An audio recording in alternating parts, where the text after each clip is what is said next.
अंबाजोगाई येथील सार्वजनिक बांधकाम विभागातील कार्यकारी अभियंता व अन्य अधिकारी सतत गैरहजर राहतात। त्याचबरोबर जनतेच्या विचारलेल्या माहितीला नीट उत्तरे दिली जात नाहीत। अतिशय मनमानी कारभार गेल्या अनेक दिवसापासून सुरू आहे।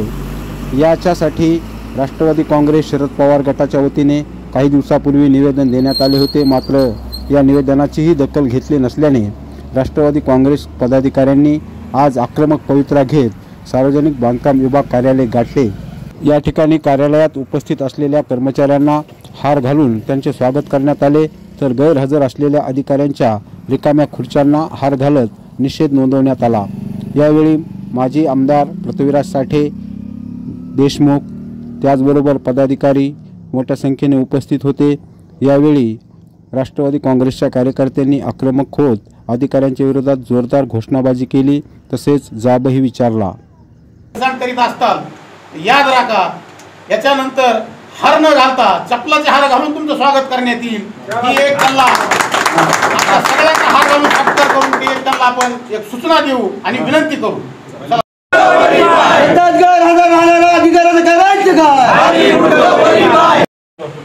म्हणून म्हणजे मागासवर्गीय त्याला काय द्यायचंच नाही का?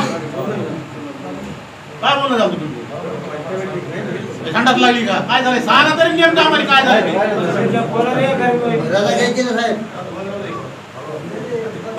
म्हणजे असं तर काय असं ही नाही नाही तर किंवा काही मोठे मोठे लोक आहेत म्हणजे ह्याच्यामध्ये पैशावाले सगळे असं जर काय असेल याद राखा तुम्ही ऑफिस तर काय तुम्हाला ऑफिसच्या बाहेर निघून जाणार नाहीत आम्ही। तुम्ही जर असा एक माझे आमदार आहे मागासवर्गीय म्हणून त्याच्यावर अत्याचार करता का तुम्ही? माहिती दडविताव का? माहिती न देण्याचा एक महिना 10 दिवस झाले। 16 तारखेला तुम्हाला पत्र दिले, आज 26 तारीख आहे। एक महिना 10 दिवस जर तुम्ही माहितीचा एक माझे आमदाराला देत नाहीत याचा अर्थ काय? तुम्ही ह्याचा सांगा ना। म्हणजे तुम्हाला असं फक्त करायचंय का की भाई काय करणार आहे मागासवर्गीय आमदार आहे म्हणून? त्याच्या मागे जनता आहे, याद राखा तुम्ही। हजारो लोक येतील, हजारो ऑफिस मधून तुम्हाला बाहेर निघता येणार नाही, ही बी राहू द्या डोक्यात।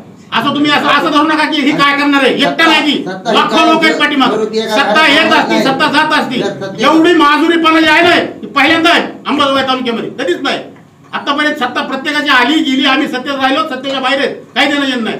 कधी बँकचं तोंड बघितलं आम्ही, पैशावर पैसे जर तुम्ही डबल उचलीत असताल आणि त्याला जर तुम्हाला कुणी बोलायचंच नाही तर मग काय ही करायचं का? फक्त तुम्ही असं लिखी द्या नाही तर तुम्ही मागासवर्गीय म्हणून आम्ही हे करीत नाही। तुमचा पगार जनतेचे पैसे ऑनलाईन मध्ये शासनाला कळत नाही का? ऑनलाईन मध्ये व्हायला जॉब तर शासनाकडून नाही प्रशासकीय मग आता ही डोळे किती त्या शासनाच्या डोळ्यात माती टाकायला तुम्ही 6 महिन्याखाली तुमच्या बाजूचा रस्ता होतोय आणि तुम्ही 6 महिन्यात तुम्ही बँक शिवायला त्याच्यावर पैसे उचलिता, म्हणजे कुणाच्या डोळ्यात माती? लोकांच्या तर आहेत पण शासनाच्या भिंतीत तहसीलच्या पुढचा रस्ता काहीच केला नाही, तरतूद केली। आणि कालच्या बजेटमध्ये त्याच्यावर 216 का 45 कोटी रुपयाची परत तरतूद करण्यात आली। मग पहिले केलेलं काम, त्याच्यानंतर केलेलं काम आणि पुन्हा सिमेंट रोड, पहिले डांबरीकरण केलेलं काम ते उकरून टाकणार आहेत का तुम्ही? त्याची किती काल मर्यादा आहे, किती वर्ष त्याचं देखभाल त्या कॉन्ट्रॅक्टरवर असली पाहिजे, ह्याचा काही नियम आहे का? DLP असते 3 वर्षाची। 3 वर्षाची। मग ते काम होऊन पूर्वीचं म्हणजे आता 8 दिवसापूर्वी काम संपलंय पहिले डांबरीकरणाचं आणि त्याच्यावर सिमेंट रोड मंजूर झाला। मग ते त्याच्यावर सिमेंट रोड करणार आहेत का ते काढून करणार पाहिजे? लोकांना सेवा दिली पाहिजे, ह्याच्यासाठी बायोमेट्रिकची प्रणाली शासनाने सुरू केली।